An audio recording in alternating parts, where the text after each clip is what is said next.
itu meleset dari kesaksian Yesus. Yesus mempersaksikan dirinya, ada kesaksianku yang lebih penting dari kesaksian Yohanes Pembaptis, bahwa aku adalah utusan Tuhan. Itu kesaksian Yesus, Yohanes 5 nomor 36. Tapi Kristen kesaksian terhadap oknum ini berbeda. Aku Kristen bersaksi, memiliki keyakinan dengan sepenuh hati, dengan penuh kasih, Yesus itu adalah Tuhan yang datang berinkarnasi menjadi manusia. Ini konsep yang keliru, konsep yang meleset dari kesaksian Yesus. Sementara Yesus mengatakan, apabila ia datang, maka dia akan bersaksi tentang aku. Subhanallah, kami umat Islam benar-benar bersaksi sesuai dengan kesaksian beliau di tengah-tengah Bani Israel. Kami bersaksi, dia datang kepada Bani Israel sebagai nabi, sebagai rasul. Yohanes 15 nomor 26. Jikalau penghibur yang akan kuutus yang berasal dari Tuhan itu datang, yaitu roh kebenaran yang keluar dari Tuhan, dia akan bersaksi tentang aku. Apa kesaksian Yesus ketika dia datang ke atas muka bumi? Wahai Bani Israel, hidup kekal itu mengenal aku sebagai utusan Tuhan. Apa kesaksian Nabi Muhammad? Nabi Muhammad sallallahu alaihi wasallam kemudian bersaksi, wa isqala Isa bin Maryam ya Bani Israel, inni Rasulullah ilaikum. Nah, sedangkan Kristen bersaksi apa? Mendekapkan tangan di depan dada, memejamkan mata, mulai dipenuhi oleh roh dalam dirinya, lalu kemudian memikirkan dengan penuh hati, penuh keikhlasan, sampai meneteskan air mata, bahkan terkadang sampai tidak menyadarkan diri, karena bersaksi di hadapan pencipta alam semesta bahwa Yesus Kristus adalah Tuhan yang datang menjelma menjadi manusia untuk membebaskan mereka dari dosa-dosa. Ini kesaksian palsu. Tak pernah Yesus mempersaksikan hal demikian. Yang memiliki kesaksian benar valid hanya kami umat Islam. Itu fakta. Jadi mau ditolak atau tidak ditolak, itulah iman kami. Kami beriman, kami bersaksi bahwasanya tiada Tuhan selain yang mengutus Nabi Isa, dan Isa alaihissalam kami bersaksi bahwa beliau adalah Nabi dan Rasul untuk Bani Israel. Iman kami, kesaksian kami tentang oknum tersebut berkesesuaian dengan kesaksian beliau. Aku bersaksi Bapa yang mengutus aku. Aku bersaksi aku diutus hanya kepada domba-domba yang sesat dari umat Israel. Subhanallah, bukan secara kebetulan, tetapi karena kesaksian ini berasal dari esensi yang satu, yaitu Allah. Maka kesaksian Yesus dan kesaksian umat Islam itu satu paket, satu jalan, satu irama, satu ketukan, satu not, satu gelombang, seia sekata. Kalau Kristen berbeda. Nah, ini yang sangat disayangkan. Saya kira begitu. Silakan.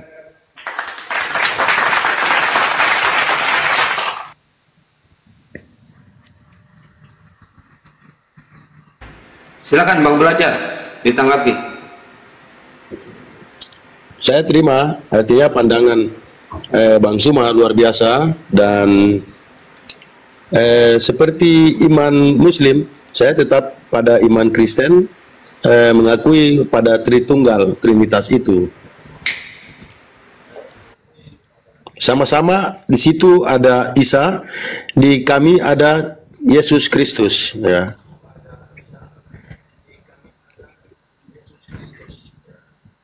Oke, jadi gini, saudaraku, berbicara mengenai Tritunggal, artinya Anda mendudukkan Yesus, Anda mendudukkan kemudian Isa.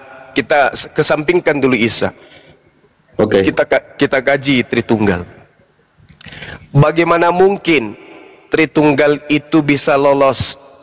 Dalam arti kata meloloskan Yesus menjadi sehakikat dengan pencipta alam semesta. Sedangkan Yesus pada awal pengucapan beliau tentang dirinya nuzul ke muka bumi, Dia katakan di dalam Yohanes 8:42, dia datang ke atas muka bumi ini menjadi manusia, bukan atas kehendaknya sendiri.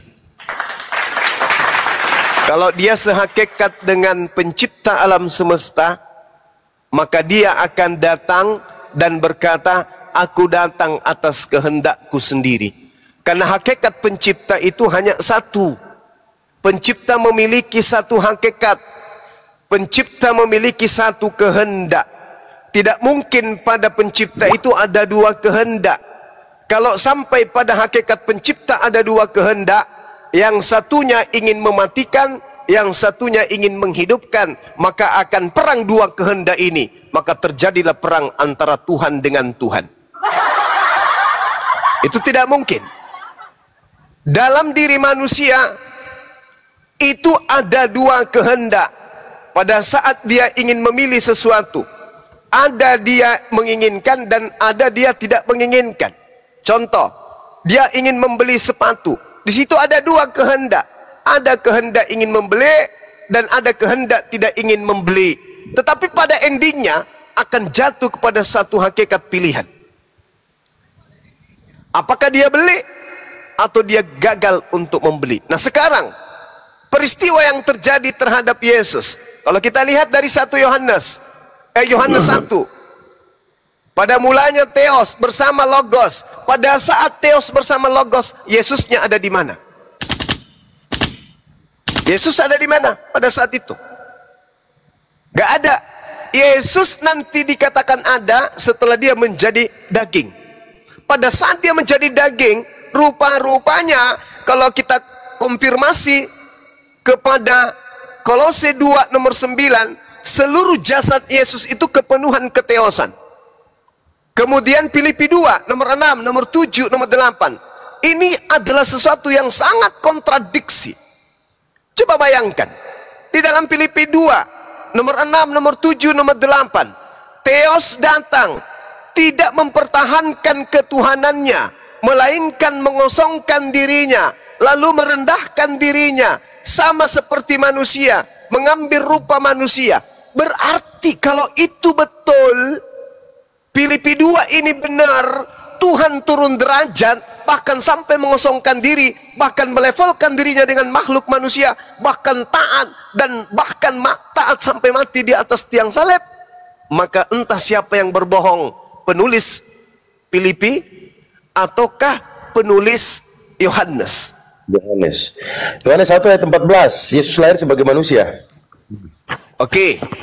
Setelah dia lahir menjadi manusia, berarti yang satu hakikat ini menjadi manusia, yang satu kehendak ini yang menjadi manusia. Maka ketika dia menjadi manusia, sejatinya dia harus berkata, aku menjadi manusia atas kehendakku sendiri. Akulah Tuhan, akulah pencipta alam semesta. Lu mau apa? Masih mau kau datang besok? Aku ini Tuhan, tak ada yang bisa mengalahkan aku. Tapi faktanya, dia masih mengendahkan tangan ke langit. Padahal dia sudah mengatakan, aku datang bukan atas kehendakku. Gugur kalau dia satu hakikat dengan yang maha berkehendak. Harusnya kalau sampai dia di situ, silakan. Sampai di situ, datang bukan atas kehendakku. Kata-kata ini kan bermakna sekali. Artinya bahwa Yesus berkata, aku datang bukan kehendakku. Berarti Allah, ibarat kita bersepeda, kan sepeda itu kan benda, ya. Sepeda. Kita ini kan yang mau bersepeda, tapi kita kan bilang kita bersepeda, gitu. Iya kan? Jadi Allah berinkarnasi menjadi manusia, yang itu tubuh Yesus Kristus. Jadi di Yohanes 1 ayat 14 itu coba Bang Suma jelaskan kontroversialnya dengan Filipi. Filipi berapa Bang Suma? Filipi 2. Filipi 2. Nomor 6, nomor 7, nomor 8. Firman itu telah menjadi manusia. Anehnya, setelah firman itu menjadi manusia, dimaknai sebagai Tuhan yang datang sebagai manusia. Kalau Tuhan yang datang sebagai manusia, maka sejatinya yang manusia ini akan berkata, aku datang atas kehendakku sendiri. Aku Tuhan yang berkehendak menjadi manusia. Maka kemanusiaanku ini adalah Tuhan itu sendiri. Tapi faktanya tidak seperti itu. Seekor kambing menginginkan kemudian dirinya menjadi seekor ayam, maka ayam ini akan berkata, aku menjadi seekor ayam atas kehendakku sendiri. Aku tadi kambing, tapi karena aku mau berkehendak, karena aku mau menjadi ayam, maka aku jadi ayam. Maka aku menjadi ayam adalah kehendakku sendiri. Masakan ada kambing merubah dirinya menjadi ayam, lalu ketika dia menjadi ayam, dia menyumpahi dirinya sendiri. Aku menjadi ayam bukan atas kehendakku sendiri. Lalu atas kehendak siapa, cupu? Kau yang mau. Gak ada yang menyihir kau supaya kau jadi ayam. Kau sendiri yang mau. Berarti kau menjadi ayam atas kehendakmu sendiri. Jangan kau tuduh yang lain. Kamu yang tadinya kambing kan? Ya. Kau yang tadinya menciptakan kan? Ya. Kau yang tadinya bersama-sama dengan kambing itu kan? Ya. Terus kau sekarang jadi apa? Jadi ayam. Yang memerintahkan kau jadi ayam siapa? Si sapi itu. Mana si sapi itu? Mana si kambing itu? Ya ini aku sendiri. Berarti kau jadi ayam, siapa yang perintahkan? Ya saya sendiri. Berarti lu harusnya ayam mengaku, aku jadi ayam atas kehendakku sendiri. Kau jadi lupa diri. Lupa diri ente. Kau jadi manusia atas kehendakmu sendiri atau bukan? Bukan. Oh berarti kau bukan Tuhan yang menjelma menjadi manusia. Kamu ciptaan berarti. Masakan Tuhan lupa dirinya kalau dirinya adalah Tuhan? Masakan pencipta dia lupa kalau dirinya adalah pencipta? Aku datang bukan atas kehendakku sendiri. Waduh. Berarti kamu posisimu sama seperti Bang Suma. Bang Suma menjadi manusia bukan atas kehendak Bang Suma. Manusia menjadi makhluk yang terganteng di dunia bukan atas kemauan Bang Suma. Tapi atas kemauan siapa? Atas kehendak dia yang mau. Siapa itu? Sang Maha Pencipta. Kamu jadi manusia menjadi anaknya Maria atas kehendak siapa? Atas kehendak dirimu? Bukan. Atas kehendak dia yang telah mengutus aku. Berarti dirimu dan yang mengutus dirimu itu adalah beda hakikat.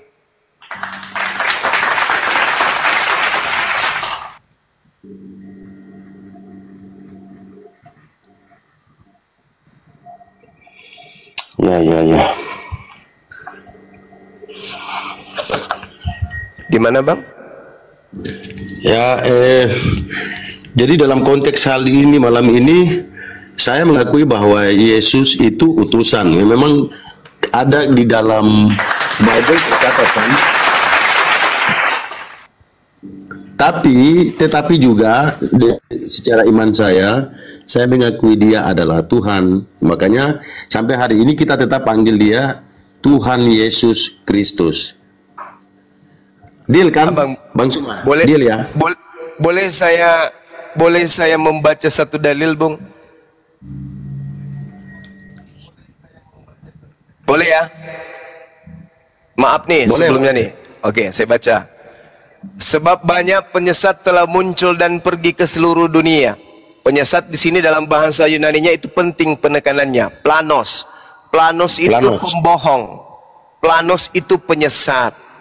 Jadi banyak pembohong, banyak penipu, banyak penyesat telah muncul dan pergi ke seluruh dunia yang tidak mengaku bahwa Yesus telah datang sebagai manusia. Itu adalah si penyesat dan itu adalah antikristus. Saudara mengatakan yang dilahirkan Maria itu adalah manusia. Tapi mohon maaf, jangan tanggalkan iman saudara yang mengatakan Yesus itu adalah Tuhan. Dengan demikian, Anda tidak yakin sepenuh hati bahwa Yesus itu datang sebagai manusia, tetapi Yesus itu datang sebagai Tuhan. Berarti Anda masuk dalam kategori sang planos. Mulut berkata A, tapi implementasi perilaku keagamaan berkata Z. Ingat, siapakah penyesat itu? Bukankah dia yang menolak Bapa dan juga menolak anak? Kalau orang tidak menolak Bapa, maka orang itu akan mendudukkan Bapa itu berdiri sendiri, tidak serupa dengan makhluk, tidak pernah terbentuk menjadi makhluk, tidak akan pernah mati karena dia maha hidup. Dan kalau kemudian menolak anak, artinya ketika anak itu datang mengaku dirinya sebagai utusan, ditolak. Tidak, kamu bukan utusan. kamu adalah jelmaan Tuhan yang datang dalam rupa manusia. Maka antikristus itu adalah dia yang menolak Bapa satu-satunya Tuhan dan menolak Anak sebagai utusan Tuhan. Apa yang terjadi pada saudara Kristen? Yang terjadi pada saudara Kristen, Bapa adalah Anak, Anak adalah Bapa. Dia adalah satu hakikat. Na'udzubillah, tsumma na'udzubillah. Jelas itu. Antikristus itu apa? Antikristus adalah yang menolak Bapa. Bapa berkehendak agar dirinya dikenal sebagai Tuhan satu-satunya. Jangan ada ilah lain di depan, di samping, di atas, belakang. Akulah Tuhan, tak ada yang lain selain aku. Kata dia. Yesaya 45 nomor 5. Yesaya 45 nomor 6. Yesaya 46 nomor 5. Jelas itu. Jangan ada ilah lain di hadapanku. Hendak dengan siapa engkau mempersamakan aku sehingga aku sama. Kalau manusia tidak menolak Bapa, berarti Bapa jangan diganggu-ganggu. Bapa adalah hakikat yang berdiri sendiri. Bapa adalah hakikat yang maha suci, maha hidup, maha mematikan. Bukan dia yang dihidupkan, bukan juga dia yang dimatikan. Harus sendiri, dalam keadaan apapun berdiri sendiri. Laisa kamislihi syai' huwallahu alladzi la ilaha illa huwa. Tidak ada Tuhan selain daripada dia. Hidup kekal itu adalah mereka mengenal engkau satu-satunya. Tak ada tambahan, tak ada pengurangan. Engkaulah satu-satunya Tuhan yang betul. Tak ada yang lain. Itu baru menerima Bapa. Tapi kalau menolak Bapa, maka Bapa diimani inkarnasi menjadi manusia, Bapa diimani berkenosis jadi manusia, Bapa diimani berteofani jadi manusia. Itu berarti menolak keadaan hakikat Bapa yang sesungguhnya. Siapa yang menolak Anak? Anak yang datang, aku ingin agar mereka percaya bahwa engkaulah yang telah mengutus aku. Yohanes 11 nomor 42. Aku tahu engkau selalu mendengarkan aku, akan tetapi orang yang banyak berdiri mengelilingi aku. Aku mengatakan kepada mereka, agar mereka percaya bahwa engkaulah yang telah mengutus aku.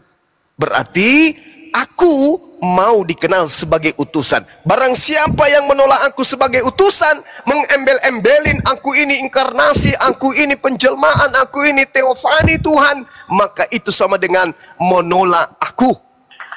Maka antikristus adalah menolak Bapa dan menolak aku. Artinya Bapa yang satu-satunya dan Yesus yang adalah utusannya digabungkan menjadi satu. Maka aku diimani, aku adalah Bapa, Bapa adalah aku. Itu adalah antikristus. Coba telaah semua ini, pernyataan-pernyataan Yesus dengan akal. Coba 1 menit, silakan ditanggapin, mau muslim maupun saudaraku Kristen. Kita tanggapin. Ketika kemudian Allah bertanya kepada Nabi Isa, wahai Nabi Isa, apakah pernah kau lontarkan sesuatu yang bukan hak dari mulutmu? Kau mengatakan sesuatu yang tidak pernah aku ajarkan kepadamu. Kau mengajarkan, kau mendikte, kau mempraktekkan sesuatu yang tidak pernah aku ajarkan dan bukan hakmu untuk melakukan itu. Apa kata Nabi Isa? Qala subhanaka ma yakunu li an aqula ma laysa li bihaqq. Maha suci engkau ya Allah, aku tidak pernah melakukan dan menyatakan perkataan yang bukan hakku untuk aku katakan. Berarti ketika kita sebagai apologet Islam atau apologet Kristen mencoba menerasikan, mencomot dalih dalam Bible, maka itu kita masih 2 langkah, 3 langkah hanyut ditinggalkan oleh konsepnya Yesus. Maksudnya apa bang? Yesus mengatakan dalam rangkuman pengajarannya, Yohanes 17 nomor 8, segala firman yang terkadang dicomot oleh Islam dan dicomot oleh Kristen, semua itu, semuanya bulat telah kusampaikan kepada muridku. Tak ada yang tersisahkan, semuanya telah kusampaikan dan mereka telah menerimanya dan mereka percaya dengan pasti bahwa engkaulah yang telah mengutus aku. Rupa-rupanya setelah Yesus mengumpulkan segala firman yang ia sabdakan ke tengah-tengah Bani Israel selama penginjilan, semua itu dirangkum dengan kesimpulan mereka para murid menerima firman, dan mereka para murid yang menerima firman ini percaya dengan pasti bahwa Yesus level tertingginya hanyalah Rasul utusan Allah. Itu kata Yesus. Datang kita, hidup belakangan, tidak pernah jumpa Yesus, hanya baca Bible, comot-comot ayat, aku dan Bapa adalah satu, aku adalah ini, aku adalah itu, dan bla bla bla bla, segala macam upaya untuk mentuhankan dirinya. Padahal Yesus mengatakan, sini lo ayat yang kau copot, sini ku potong lidah kau. Sudah kukatakan, semua data-data yang kau jadikan untuk mengajak manusia mempertuhankan aku, semuanya telah kuajarkan kepada muridku. Muridku lebih dulu menerima daripada kalian, dan muridku setelah menerimanya mereka percaya dan pasti bahwa aku ini adalah Rasul utusan Allah. Ente sopo? Cuman comot-comot ayat, cuman dengar dari pendeta, cuman dengar dari pastor. Aku jadi Tuhan. Orang yang seusiaku, sesamanku, bertemu aku, makan denganku, duduk denganku, baring denganku, sembunyi denganku, sujud di hadapan Tuhan denganku. Mereka menerima firman, kupingnya dan mulutku, aku sampaikan segala firman itu. Dan mereka percaya bahwa aku adalah utusan Tuhan. Kamu hanya mendengarkan Thomas mengatakan, ya Tuhanku, ya Allahku, lantas kau sibuk mempertuhankan aku. Cuman sekali orang itu saja satu yang memanggil aku Tuhan. Kau tidak baca dalam buku yang kau genggam setiap hari Minggu. Ribuan data-data ucapanku mengatakan, Bapakku yang di surga, Bapakku yang di surga, Bapakku yang di surga, Bapakku yang di surga. Kenapa kau tidak peduli terhadap ucapan-ucapanku yang ribuan itu, dan kau peduli dengan ucapan Thomas yang cuma satu? Aku mempraktekkan, aku mencontohkan, aku melisankan, aku mendikte muridku memanggil Tuhan, sujud kepada Tuhan. Butakah matamu? Kau tidak lihat aku bertuhan? Kenapa justru Thomas yang kaget melihat ada apa dengan diriku, yang mengatakan, engkaulah Tuhanku, ya Allahku, ya Tuhanku. Hanya gegara itu, hanya gegara orang Majus datang mencari Yesus bayi yang mengatakan bintang timur yang telah lahir hari ini. Mereka sujud menyembahku. Hanya orang gila yang ada di Markus 5 kemudian menyembah padaku, membuat kalian menuhankan aku. Sedangkan aku sejak aku dilahirkan sampai aku diangkat ke langit, hidupku, sehari-hariku hanya menyembah kepada Bapa yang telah mengutus aku. Butakah kau melihatku? Bukankah ketika aku masuk ke bait suci, aku bersujud menyembah kepada ilahku? Bukankah ketika aku ingin dilempari batu, aku menyatakan aku akan pergi kepada Bapakku? Bukankah engkau melihat aku sujud dan mengangkat tangan hanya berdoa kepada ilahku? Apakah itu kurang? Haruskah aku mati untuk beribadah kepada Tuhanku, sehingga kau bisa membuka cakrawala berpikirmu bahwa aku ini adalah hamba Allah, bahwa aku ini adalah utusan Allah, bahwa aku ini adalah abdi Allah, aku makhluk Allah, aku ciptaan Allah. Lantas siapa yang mengajarimu untuk sujud beribadah dan menyembah kepada aku? Siapa yang ngajarin itu? Hanya gegara Thomas mengatakan, ya Allahku, ya Tuhanku. Lantas kau mempertuhankan aku? Kemana otakmu? Kemana akalmu? Sibuk aku siang dan malam mempraktekkan mengajak murid-muridku menyembah kepada Tuhanku. Ente sibuk siang dan malam menyembah kepadaku. Makanya apa yang terjadi kemudian?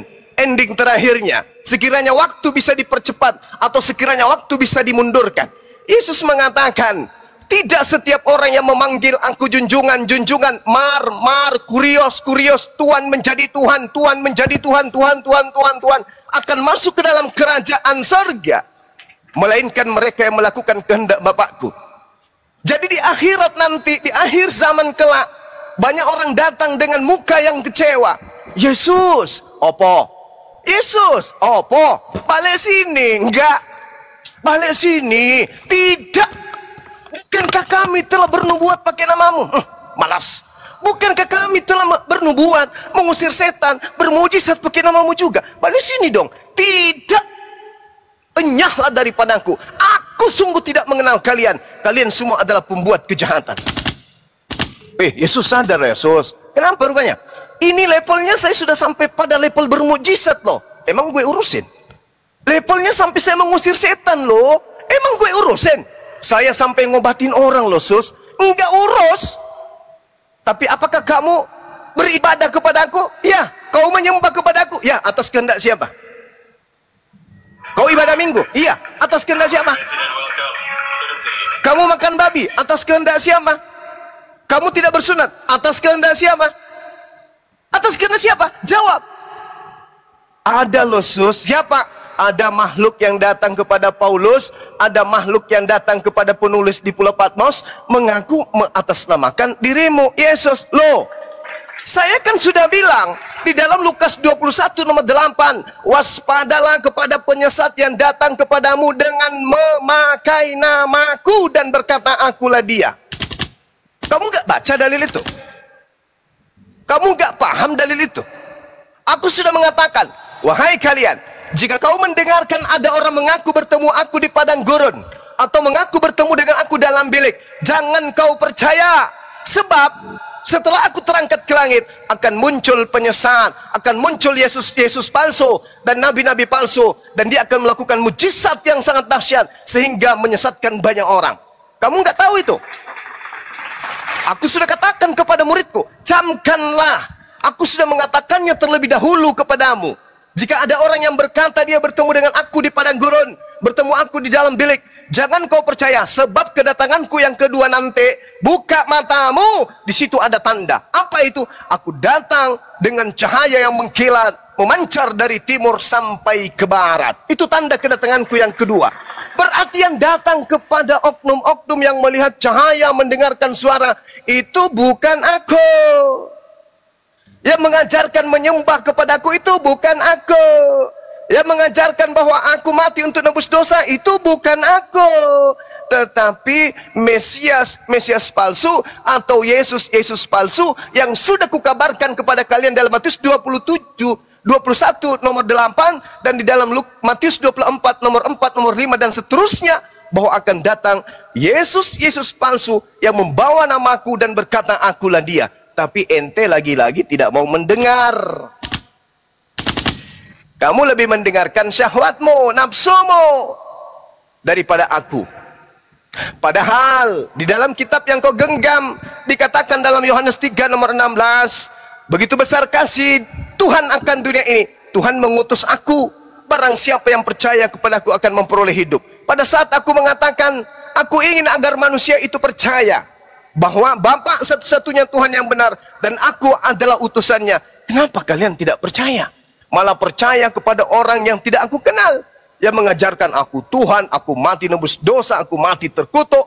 Siapa dia itu? Siapa dia itu? Ini kayaknya zalim namanya, tapi saya minta maaf. Yang pada intinya adalah Yesus mengatakan apabila ia datang, dia akan memuliakan aku. Apa yang apologet Islam lakukan adalah wujud kami memuliakan oknum tersebut. Kami tidak rela dia diludahin, kami tidak rela dia ditelanjangin, kami tidak rela dia dibunuh, kami tidak rela kemudian dia dituhankan. Demi Allah, beliau hanyalah nabi dan rasul yang diutus sebagai ujian untuk kita. Siapa yang serakah akan kebodohan akan menuhankannya, tapi siapa yang serakah akan akal sehat, maka dia akan menolaknya dan mensucikan dirinya dari orang-orang kafir. Demikian.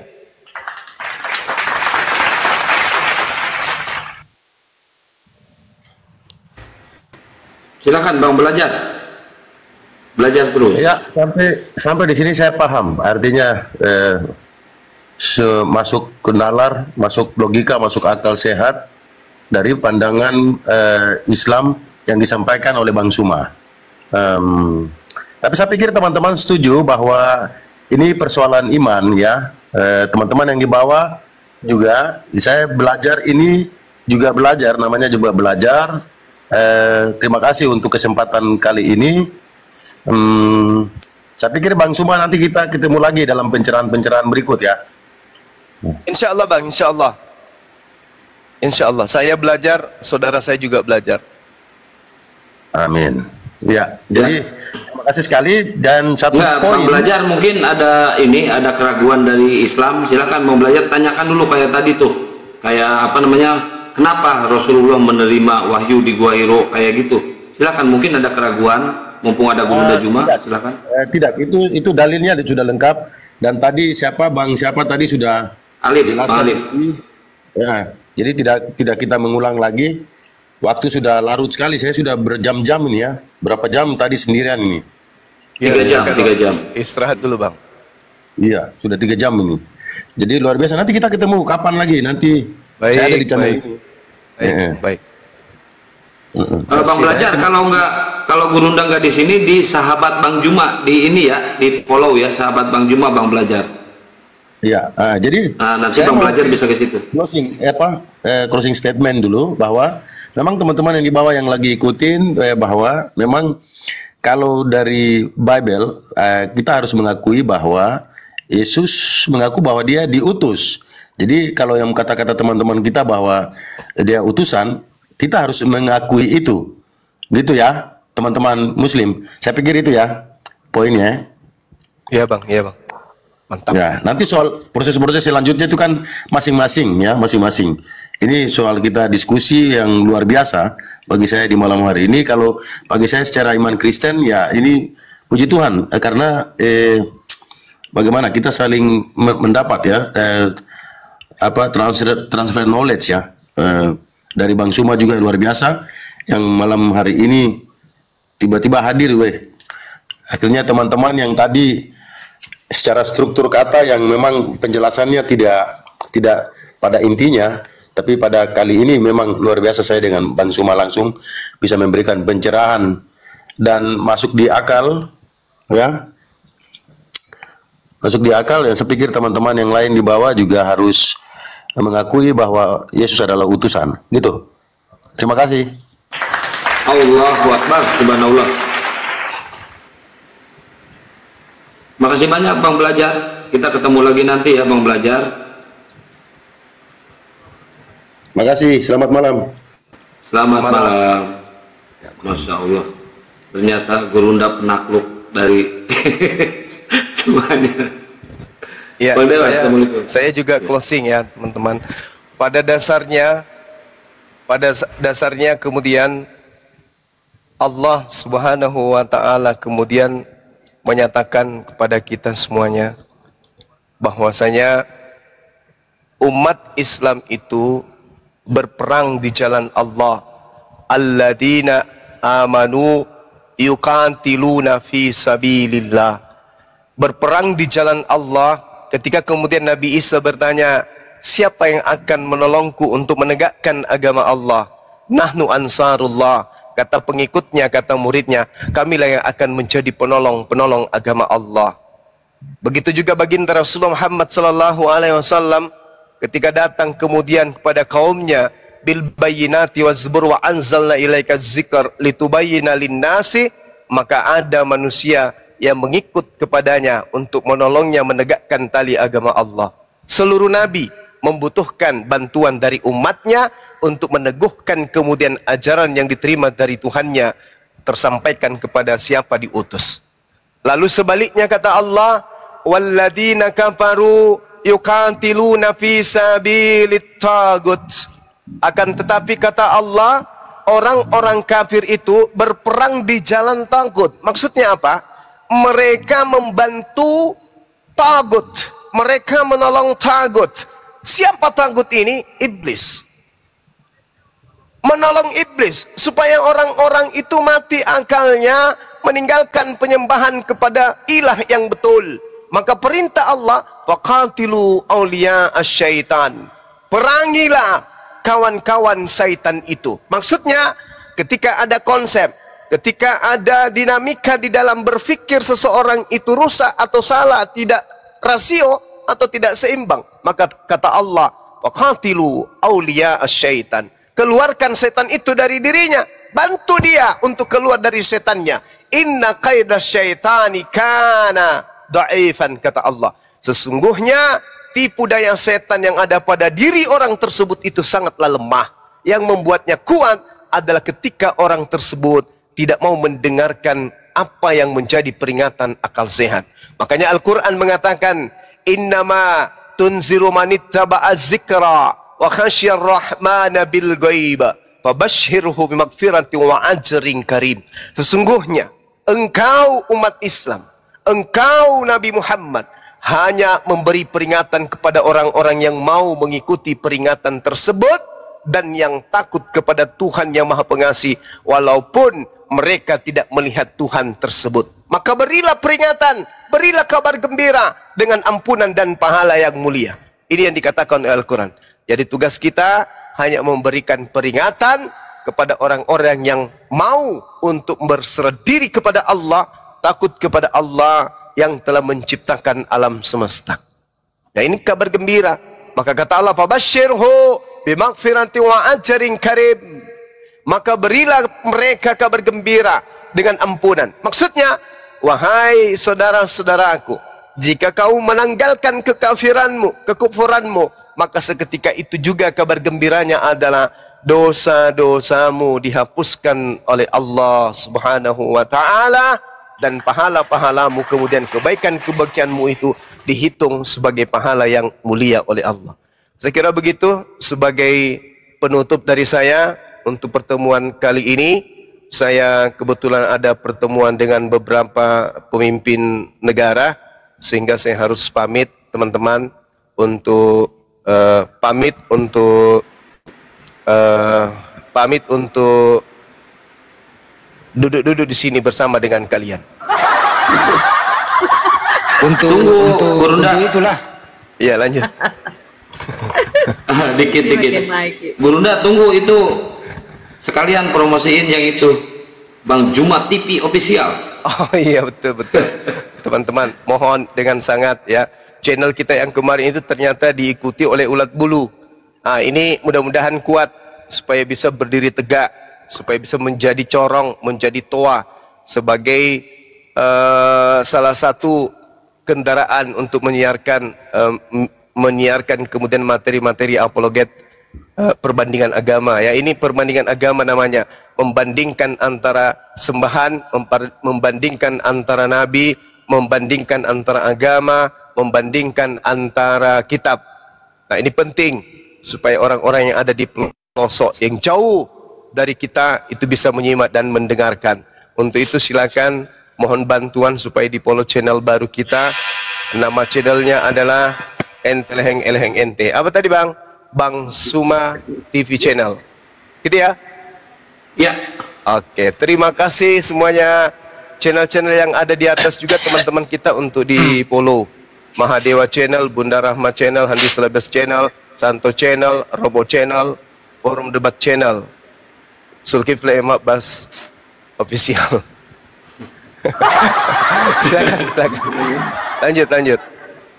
Ya, silakan moderator naikin lagi Oten. Kalau tadi nggak berani naikin Oten karena lagi belajar, sekarang naikin Oten. Silakan, Bang Handi, gas.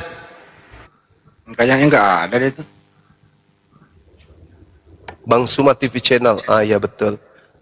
Ya, saya kasih pin di channel Zulkifli. Silakan teman-teman di subscribe ya, bangga. Ya di YouTube lah teman-teman, masa di kebon. Sudah follow, Masya Allah, thank you. Yang tadi itu teman atas nama belajar itu tadi memang sifatnya belajar memang dari tadi. Belajar bener, enggak pernah, enggak. Kecuali sama Bunda Rama dia Bunda Rama ke kiri, dia ke kanan. Oh, ada yang tidak dia pahami mungkin?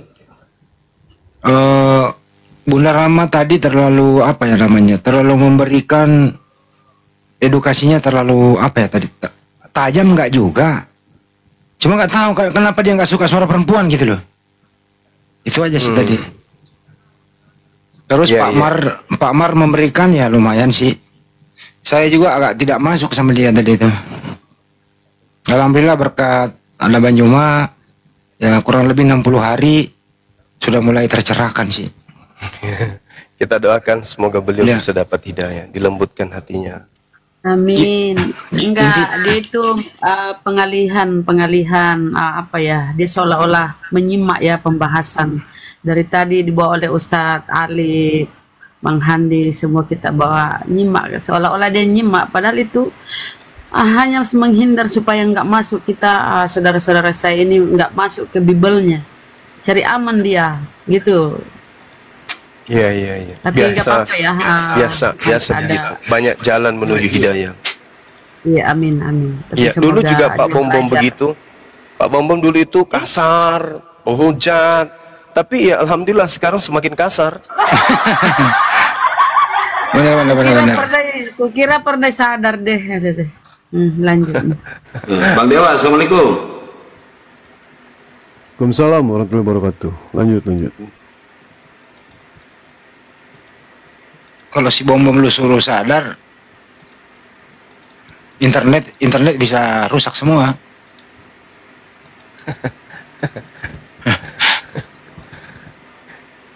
Kalau sudah ada babi yang masuk ke kota Jakarta, Senayan, lari, masuk ke kota Makassar, babi lari, masuk, semua kota di Indonesia sudah ada babinya masuk kota lari, babi liar tapi ya, itu tandanya bahwasanya bom sudah bersyahadat. Betul.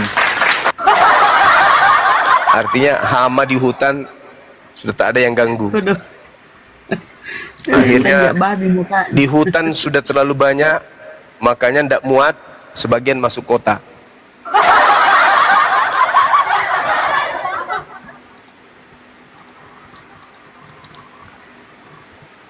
Itu banyak yang mau naik, Oten bukan? Bang Solusi Pinjol, jambakin Oten-Otennya. Ini moderator terbaik.